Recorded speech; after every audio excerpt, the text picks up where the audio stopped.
Hi, Miss Christy Bandao. Can you tell me about yourself? Hi ma'am, my name is Christy Bandao. I am 37 years old. I am from Maliway, Ifugao. I am a single mother. Do you have kids? Yes ma'am, I have one daughter ages 13 years old. How many siblings do you have? We are 8 siblings and I am third in the family. Tell me about your educational background. I am a college graduate with of course Bachelor of Science in Information Technology. Do you have work experience abroad?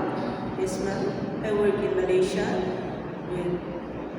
for 4 years and my employers are contractors. My male employer is Indian nationality. My female employer is Chinese nationality. I finished 2 contracts with them. As for my duties and responsibilities, I take care of their daughter, doing household chores like cleaning the house, cooking, washing dishes, laundry and ironing, gardening, bathing their dog, and bringing for a walk.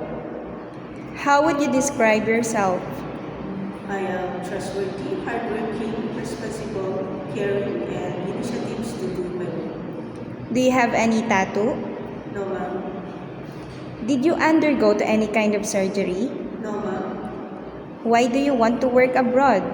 I want to work abroad to help my family in financial problems and for my daughter's future. Are you scared of dogs and cats? No ma'am. Can you give us your idea on how would you handle a naughty child or children with tantrums? I will handle children with tantrums by talking to them nicely, telling stories, and playing with them. Can you sing a nursery song? Yes, ma'am. Johnny, Johnny, yes, Appa. Eating sugar, no, Appa. Telling lies, no, Appa. Open your mouth, ha, ha, ha. What is your message to your future employer? To my future employers, if you hire me as your worker, I will treat your family as my own, especially taking good care of your child. And I promise to do my duties and responsibilities